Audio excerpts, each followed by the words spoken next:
परशुराम जी ने कहा, इस पूरी सभा में जिसने भी शिव जी के पिनाक को खंड खंड किया है, उसे कहो शीघ्र बाहर निकल के आए, वरना जहां तक तुम्हारा राज्य है समाप्त कर डालूंगा। अब जितने राजा थे सब आपस में बात करने लगे। एक कहता है, तुम्हें क्या लगता था हम धनुष तोड़ नहीं पाते?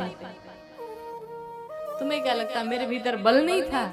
अरे हम जानते थे कि बाबा आएंगे और बाबा ये कांड जरूर करेंगे, इसलिए हमने नहीं तोड़ा जानबूझ करके। कुछ राजा तो मन ही मन भगवान से मनाते हैं, कहते प्रभु अब पता चला आपने हमसे धनुषवा क्यों नहीं तोड़वाया। कहा क्यों?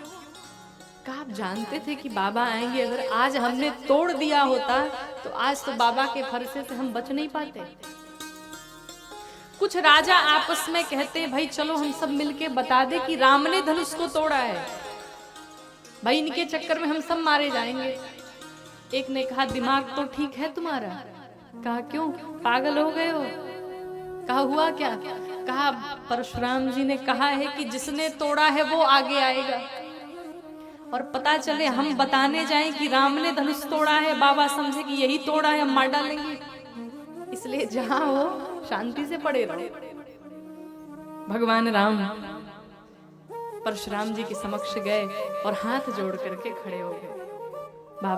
बाबा से भगवान राम कहते हैं कि नाथ शंभो धनु भंजनिहारा, होई को एक दास तुम्हारा।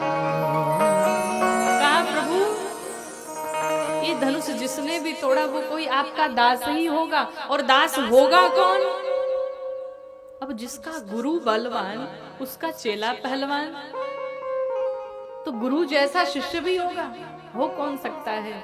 तो भगवान ने इशारों में बता दिया, प्रभु हमने ही तो तोड़ा, मैं ही तो आपका दास हूं। लेकिन परशुराम जी समझ नहीं पाए। लक्ष्मण जी पीछे खड़े। लक्ष्मण जी ने सोचा कि भैया हमारे नरम दल वाले हैं और बाबा गरम दल वाले हैं, इनसे तो हमको ही निपटना पड़ेगा। लक्ष्मण जी ने कहा भैया एक काम करे, थोड़ा पीछे आइए, हम इनसे बात करते। लक्ष्मण जी आए, प्रणाम किए, कहा हे ऋषिवर क्यों इतना क्रोध किए हैं? क्या बात है? ऐसी धनुष तो हम लोगों ने बचपन में न जाने कितनी तोड़ दी, बहुधनु ही तोड़ी लरिकाई, तब तो आपने एक बार भी क्रोध नहीं किया, फिर आज इतना क्रोध क्यों उबला जा रहा है आपका?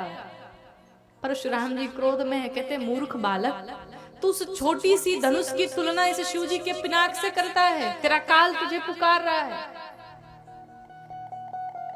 लक्ष्मण जी परशुराम जी से कहते हैं कि जितना बड़ा अपराध नहीं है उतना बड़ा आपका क्रोध हो गया है आज।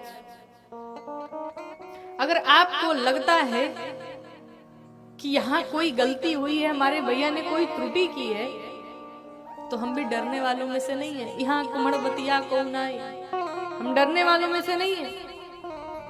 राम जी आते मनाते, लक्ष्मण जी कुछ ऐसी बातें करते कि परशुराम जी का क्रोध फूट पड़ता। अभी राम जी थोड़ा सा नरम कर रहे हैं, तब तो लक्ष्मण जी ने आके कह दिया बाबा सुनिए, अगर इतना ही आपको इस धनुष से प्रेम है तो आपको एक बात बताऊं, यहीं पड़ी जुड़वा लीजिए किसी को बुला के। मेरे भैया ने तोड़ा नहीं, छुअत टूट रघुपति न दोषु, जैसे उन्होंने छुआ स्पर्श किया टूट गए। अरे पुरानी हो चुकी थी, वर्षों की पुरानी थी, और जैसे स्पर्श किया टूट पड़ा। उनका कोई अपराध नहीं है। जब परशुराम जी क्रोध में आते तो भगवान राम कहते ऋषिवर अरे दूध मुहा बच्चा है, और कहाँ आप बड़े संत, और इस दूध मुहे बच्चे की बातों में आकर के आप क्रोध कर रहे हैं। परशुराम जी ने कहा दूध मुहा नहीं है, ये 20 मुहा है, हम जानते हैं। ऐसी वार्ता चली। अंत में भगवान राम आकर के परशुराम जी से कहते ऋषिवर अगर आप हमसे युद्ध करना चाहते हैं तो हमारे रघुकुल की ये परंपरा नहीं है कि हम पीठ पीछे करके चले जाएं, हम युद्ध करेंगे आपसे। लेकिन प्रभु एक बात बताऊं, मैं आपसे युद्ध करूंगा तब भी हारूंगा, नहीं करूंगा तब भी हारूंगा। पूछिए कैसे? नाथ, आप हमसे हर प्रकार से बड़े हैं। नाम तो देखिए, मेरा 2 अक्षर का छोटा सा नाम है राम, और आपका परशुराम। अगर कुल देखा जाए तो मैं क्षत्रिय हूं और आप ब्राह्मण हैं। गुण देखा जाए तो मेरे भीतर एक गुण है कि मैं धनुष बाण चला लेता हूं, आपके भीतर 9 के 9 गुण विद्यमान है। प्रभु, अगर मैं आपसे युद्ध करने गया और युद्ध में अगर मैंने आपकी हत्या कर डाली तो मुझे ब्रह्म हत्या का पाप लग जाएगा, और अगर मैंने युद्ध नहीं भी किया तो हमारे रघुकुल की जो कीर्ति है वो कलंकित हो जाएगी। मैं हर प्रकार से आपसे हारा हुआ हूं, लेकिन फिर भी अगर आप युद्ध करना चाहते हैं तो मैं तैयार हूं। परशुराम जी को लगा एक क्षत्रिय के द्वारा ब्राह्मण का इतना सम्मान, ये कोई साधारण व्यक्ति नहीं है। भगवान के धनुष का नाम है अजगौ। कहा, राम, इस धनुष पर आप अगर प्रत्यंचा चढ़ा दे तो मैं समझ जाऊं कि राम का अवतार हो चुका है। परशुराम जी ने धनुष दी और भगवान राम की तो धनुष थी। भगवान राम ने उस धनुष को लिया, उस पर प्रत्यंचा चढ़ाया। जैसे प्रत्यंचा चढ़ाया, परशुराम जी शरणागत हुए और 9 बार जय जयकार करके